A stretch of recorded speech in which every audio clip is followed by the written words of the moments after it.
Laila dan Majnun, kisah cinta paling memilukan yang pernah terjadi dalam sejarah manusia. Ada sebuah kisah legenda dari tanah Arab yang begitu masyhur hingga dikisahkan secara turun-temurun dan telah diterjemahkan ke dalam berbagai bahasa lainnya. Kisah ini bernama Laila dan Majnun, sepasang kekasih penjalin kisah cinta abadi yang berakhir tragis. Bagaimana kisahnya? Nonton video ini sampai habis agar tidak sesat. Kisah ini sebetulnya sudah dikenal di Persia, sekarang disebut Iran, pada abad ke-9. Namun, kisah cinta ini baru populer setelah dirangkai indah oleh seorang pujangga yang sama-sama asal Persia di abad ke-12 bernama Nizami Ganjafi. Oleh karena itu, terdapat berbagai versi yang ditulis ulang oleh para penulis lainnya. Salah satu versi dari kisah mengharukan ini dapat kamu simak sebagai berikut. Awal mula pertemuan sepasang kekasih. Ada seorang lelaki muda bernama Kais. Ia bukan siapa-siapa. Bukan lelaki kaya dan bukan berasal dari keluarga terhormat. Suatu hari, ketika sedang mengenyam pendidikan di suatu sekolah agama, ia bertemu seorang gadis bernama Laila. Dan pada detik itu juga, ia jatuh cinta pada gadis tersebut. Sebagai bentuk rasa cintanya, Kais tak dapat mempersembahkan apapun selain puisi-puisi indah. Gayung bersambut, Laila yang terkagum pada puisi Kais, menaruh perasaan yang sama terhadapnya. Kais yang tergila-gila pada Laila terus-menerus menulis puisi yang memuji dan mengagungkan sosok menawan gadis tersebut. Ia tak segan membacakan puisi tersebut di sudut-sudut jalan, tak peduli pada orang lain yang mengacungkannya. Namun, tidak seperti saat ini pada zaman dahulu, cinta mengenal sekat. Jalinan cinta suci mereka tak direstui oleh orang tua Laila. Laila adalah seorang gadis cantik yang terlahir dari keluarga terpandang. Sebagai putri dari seorang kaya raya, tentu Laila diharapkan dapat dipersunting oleh lelaki dengan kedudukan setara sehingga ia bisa hidup dalam gelimangan harta dan kekayaan. Namun, cinta yang dimiliki Laila adalah cinta suci yang hanya akan ia persembahkan kepada lelaki yang sungguh-sungguh ia cintai. Dan ia telah menemukan sosok tersebut dalam diri Kais.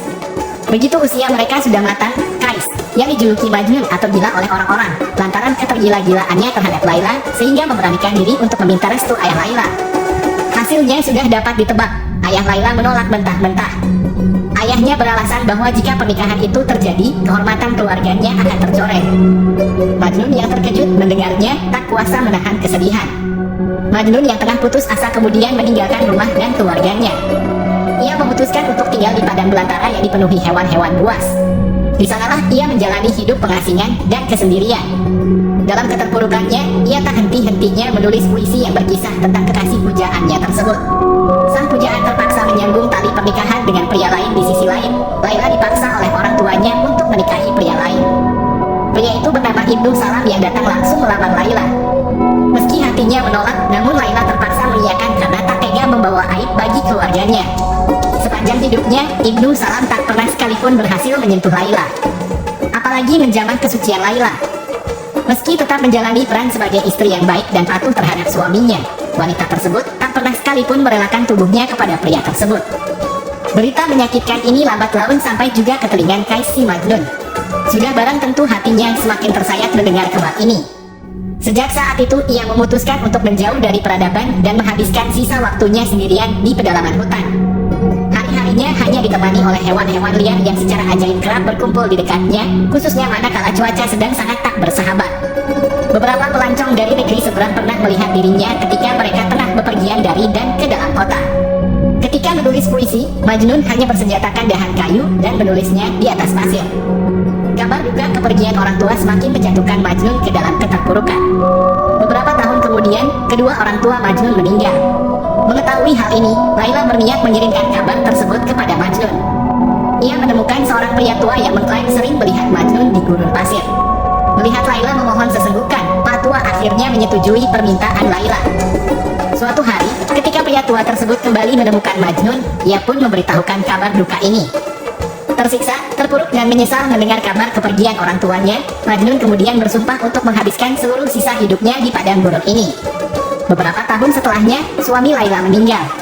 Meski tengah dirundung duka, wanita tersebut tetap berharap ia dapat berjumpa dan bersatu dengan cinta sejatinya selamanya. Sayang, takdir tak berkata demikian. Akhir kisah tragis dua sejoli yang tak diperkenankan takdir untuk hidup bersama.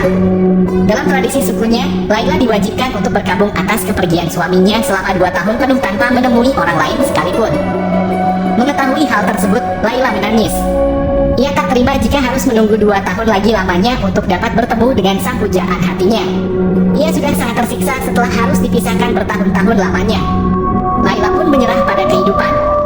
Tak lama kemudian ketika Laila kembali ke rumah ayahnya, ia dikabarkan jatuh sakit batuk parah dan tidak memikirkan kesehatannya. Ia hanya memikirkan Majnun setiap saat, bahkan ketika maut menjemput pun ia tetap memikirkan Majnun. Pada akhirnya, ketika gelapnya malam, Laila seperti biasa menatap pintu dan ia pun menghembuskan nafas terakhirnya dan bergumam, Majnun, Majnun, Majnun, Majnun. Kematian gadis si cantik jelita tersebut tersebar ke seluruh penjuru negeri, dan akhirnya sampai pula kepada Majnun. Ia pun seketika pingsan di tengah padang gurun. Ketika kembali sadar, ia pun langsung bergegas menuju desa Laila dan berkunjung ke makam Laila. Ketika tidak sanggup jalan, ia pun menyeret tubuhnya untuk sampai ke makam Laila. Ia pun meletakkan tubuhnya di atas makam Laila dan diriwayatkan setelah beberapa hari Majnun pun turut meninggal. Jasad Majnun pun baru ditemukan 1 tahun setelahnya. Di akhir kisahnya, seorang sufi dalam mimpinya melihat Majnun tengah dibelai dengan penuh rasa cinta dan sayang oleh Allah. Kemudian ia pun mendudukkan Majnun di sampingnya. Kemudian berkatalah Allah kepada Majnun, apakah engkau tidak malu, wahai Kais, memanggil-manggil namaku dengan sebutan Laila setelah kau meminum-minum anggur cintaku?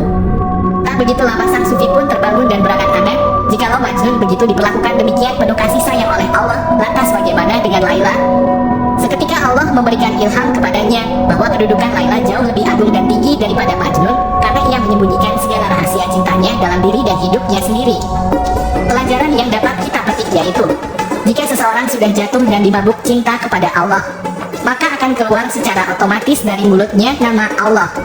Allah, Allah. Baik sengaja atau tidak, pasti itu akan keluar dan tidak akan ada bosannya. Cinta adalah fondasi dalam beribadah. Bahkan para wali Allah lupa terhadap dirinya dan rela melakukan apa saja untuk beribadah kepada Allah. Seperti kisah di atas, begitu ketika cinta kepada Allah, maka dunia dan segala isinya tidak berarti. Dalam konteks hablum minallah dan hablum minannas, orang yang menyembunyikan amal perbuatannya dari orang lain maka akan mendapat sisi yang tinggi di hadapan Allah. Karena hanya ia dan Tuhannya yang tahu. Semoga kisah Laila dan Majnun dapat menginspirasi kita semua untuk mencintai Allah dan Rasul-Nya, agar dalam menjalankan ibadah terasa ringan. Share video bermanfaat ini sampai ke Malaysia dan seantero dunia, agar kisah Laila Majnun dapat dihidupkan kembali melalui cinta kepada Allah dan Rasul.